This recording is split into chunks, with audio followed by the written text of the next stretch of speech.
paper explores the usefulness of assistive robots and the possible role these can hold in fostering a higher degree of autonomy for blind people. After conducting a set of focus groups to assess how blind people perceive and envision robots, we ran a user study to analyze the collaboration with an assistive robot during an assembly task. In the user study, participants had to assemble a tangram puzzle with the help of a robot. A within-subjects design was used to manipulate the type of help provided by Baxter. In the voice-only assistive robot condition, Baxter provided static verbal instructions.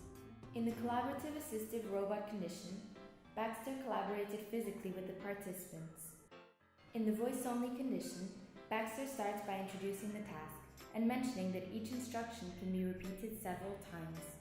Há diversas peças espalhadas na mesa e o nosso objetivo é colocá-las todas dentro da caixa de papelão que se encontra à tua frente.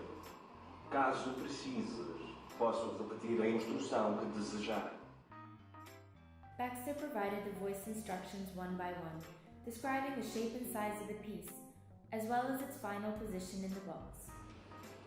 Dos triângulos deve estar posicionado com o maior lado encostado ao lado direito da caixa. Outro dos triângulos deve estar posicionado com o maior lado encostado ao lado da caixa mais próximo de ti.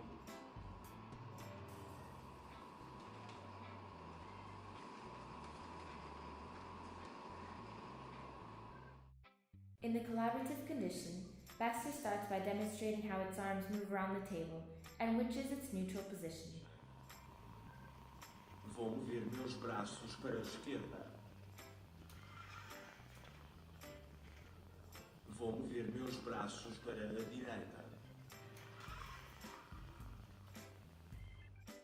Then, in addition to the voice instructions, Baxter provided physical guidance to show the location of the pieces, as well as feedback according to their progress on the task.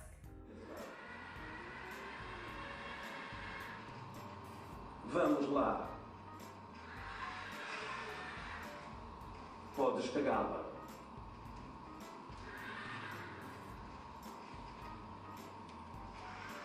Deves colocá-la nesta posição. O lado maior deve encostar ao lado direito da caixa.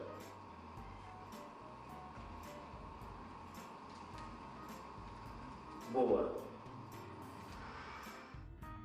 The results from our two studies support the usefulness of developing and introducing this form of collaborative assistive technology in the lives of people with visual impairments.